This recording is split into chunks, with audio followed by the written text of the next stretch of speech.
And তারপর আমরা দেখে চলে গেলাম সোজা জন্মাষ্টমীর জন্য কেনাকাটা করতে। আমাদের বাড়িতে জন্মাষ্টমীর পুজো হয়, সেটা তোমরা সবাই জানো, আর যারা জানো না তারা এই বছর ফেসবুকে দেখতে পাবে অলরেডি। তো সেই জন্য চলে গেলাম গোপালের জামা, গোপালের মুকুট, মালা এইসব কিনতে। তো চলে এলাম আমার ফেভারিট দোকানে, যেখান থেকে আমি সবসময় কেনাকাটা করি। তো সব কিছু কেনাকাটা করে চলে এলাম, বাট পেতল কাঁসা জিনিসপত্রটা আজকে কিনলাম না। তার কারণ আমি তোমাদেরকে বলছি।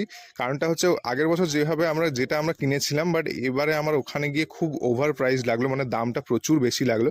তো সেই জন্য ভাবলাম আরও একটা দোকান দেখি, তারপর ওখানে গিয়ে না হলে কিনে নিয়ে চলে আসবো।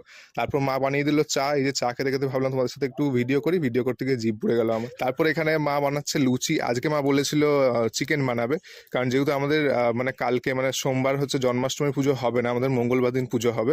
তো সেই জন্য মা বলেছিল যে আজকে চিকেন খেয়ে নিন, আর কালকে তো আবার নিরামিষই খাবি তুই। বাট কোথাও চিকেন পাওয়া যায়নি, সেই জন্য মাকে বললাম আজ লুচি আলুদম বানিয়ে নাও। তো এই যে দেখতে পাচ্ছ আমিও লুচি বানাতে চলে এসেছি। আর এই হচ্ছে লুচি আলুদম। লুচি আলুদম খেতে কার কার ভালো লাগে